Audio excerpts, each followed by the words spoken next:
Hi everybody, my name is Dermott.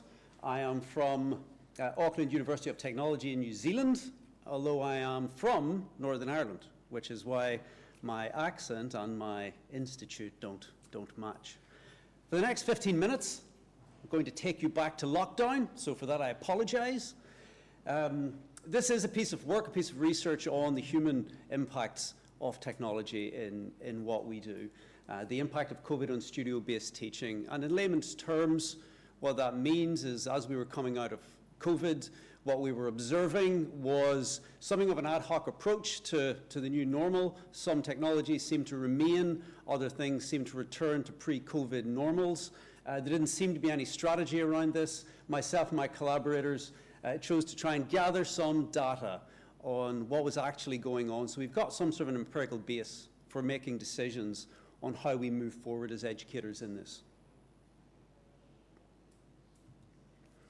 All right, so what we're going to cover in this little session is firstly, what is studio-based teaching and why it deserves to be singled out for a study in this context. I'm also going to talk a little bit about COVID, why going online mattered to us. I can be a little bit of a history geek, and I will be covering a little bit of the history of going online. And then finally, we're seeing a return to normal. Why, and is that a good or a bad thing? So that's what I'm going to cover over the next few minutes. So just firstly about studio. Whenever I talk about studio, just a show of hands, who kind of knows what I'm talking about? We've kind of got a few. All right, great. So what studio is what you see here. There's a little group of students from one of our universities sitting around working in groups. It is really based, it's more of a mentoring approach. There isn't so much lecturing that goes on. We discuss, we debate in small groups with an instructor. More prevalent in the arts, but we were forced into a digital environment with COVID. One of the things about this, and I elaborate a little bit on this in the paper, is that there is sort of evidence, there's research that shows that this type of teaching is very good for problem solving where you're engaging with rich or ambiguous data. So there's a little bit of evidence that it does actually contribute to a particular type of skill set for students. But we moved environment quite dramatically during COVID. As far as e-learning and online, the origins of distance learning, actually some of the earliest origins we find is 1700s in Germany, believe it or not, offering things to be taught by post, by correspondence. So we've got this sort of history of distance learning. The Open University pioneered a lot of technology use in the 70s, which was really, really innovative. But a lot of this stuff is predicated on work early on, which was about not coming to campus. All right, for people that couldn't come to campus. And even now, the sort of tools that we use in e-learning are largely unidirectional. We put up material for students to absorb, or we create a portal for them to pour information into. But largely based on these sorts of principles, even as we go into e-learning, which in modern times on campus is sort of seen as a value add. But with the rate that we went into COVID, and I'm just curious about who experienced this also, institutes very quickly saying it's going to be just the same, it'll be fine, don't worry. There was a lot of kind of rhetoric around that from lots and lots of institutes for the students. So it's a little bit confusing in that these are based on principles of perhaps not coming to campus, but at the same time we're providing all these tools. So we've got a sector that's foundationed in coming economically, in coming to campus, and yet all these tools and a rhetoric around over COVID, you don't need to come to campus. So we've kind of created our own existential crisis in some ways, which we sort of see as students start to not return to the classroom. So, just in summary, what we're sort of seeing is that these tools that are out there, not necessarily to support teaching and learning, are around this idea of studio-based stuff. This very much an educational format, a pedagogy based around discourse, based around debate and discussion. We see a significant factor in returning to whatever we're returning to is economic. Most of the institutes that me and my colleagues and others worked at, financial recovery was the was the term, as opposed to really what are the learning and teaching principles that we need to be thinking about as we move forward. And then finally, from the social sciences, we also know that online environments have well documented behavioral effects as well, in terms of power dynamics, the control and direction of communication in certain contexts as well. So all of these factors really informed our reasoning behind wanting to gather empirical data on how this unfolded and what can we learn from this experience of rather radically putting everything online very quickly. So how did we gather the data? Well, firstly, we focused on New Zealand, which Michael didn't even appear on your map.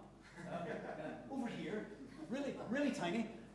It is a very, very small country. It also had a very, it had a very clear approach to COVID lockdown, very clear communication from the government. So we've got a fairly consistent approach across the institutes in there, although, as I say, this is quite a small country. We did a couple of things. We sent out a depression, anxiety, and stress survey, along with some open-ended questions. We did an inductive thematic analysis. One of my colleagues and myself independently did a thematic analysis to see what themes were starting to come out of the data. We didn't want to prejudice it. And also by doing it separately and coming together to discuss, we tried to avoid any personal biases in the data that we were starting to gather and cross-check as well. So in the end, we did gather some information, and we did what we set out to do, in that we have some empirical evidence now for the following sort of five points. So the first thing is that lockdown, there are continued stresses, and the quote here from one of the respondents points to, I think, some of the more challenging ones, which things that occurred during that period are sort of now baked into our history. And in this case, that's something where there may be anxiety around metrics for career development and things going forward. So these things aren't necessarily always behind us. They kind of hang around and persist even now as we've moved on for several years. But we need to do a little bit more research actually on the detail of the causes of the stress. Now the juggle, and I wonder if we can all relate to the juggle working from home, where how many people here have kids?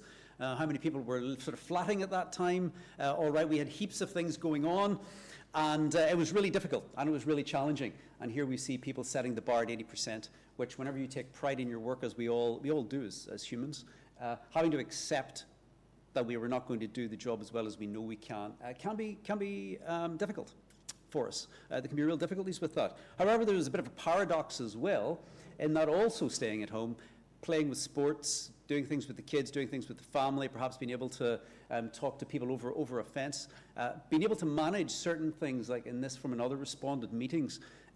There were positives there in that working from home.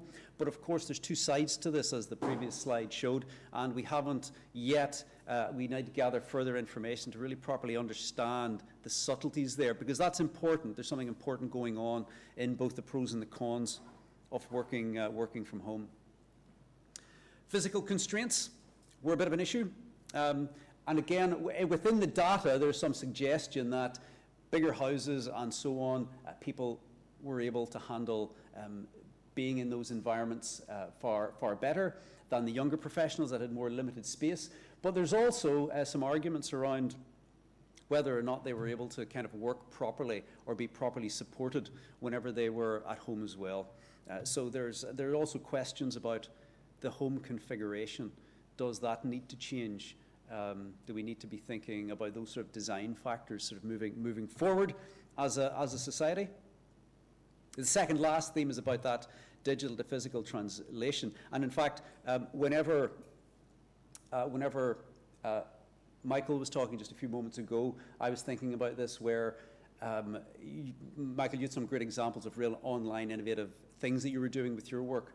And we were finding that members of the team and people that were responding that were trying to do what they did in the classroom, and they were just trying to do that online, they were perhaps some of the most stressed and most unhappy in the respondents. And there was also an issue of isolation as well. And the pastoral care, which I think was something we didn't, and again, it's something that has been mentioned several times, I think within the context of this session, where there are things that people have said, this is common sense, You know, this is obvious. And this is one of the things which, again, sort of common sense and obvious, but we didn't actually really think about it until it was put in front of us and we said, oh yeah, that is obvious. There is a lot that goes on in the classroom, which is incredibly difficult whenever we move things online.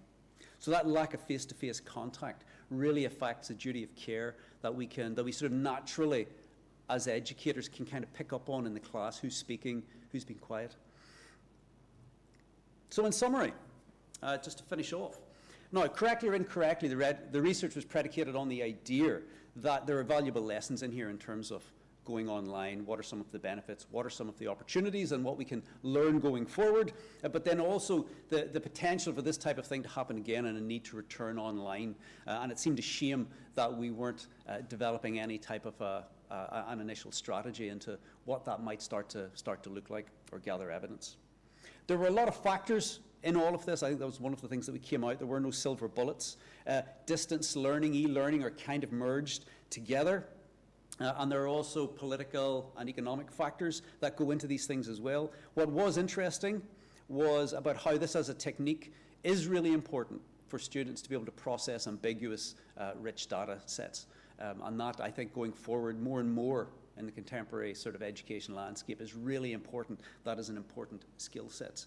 Some of these things are common sense, and that for us was somewhat of a surprise, but at the very least, we've now got some data, got some empirical data to help back up those common sense instincts that we have as educators in this context. And of course, there is more research required. We have identified a number of things, but the deeper causality of some of those things, we don't feel confident making any assertions on, but there's room for further research. And that, we are now unlocked. Thank you.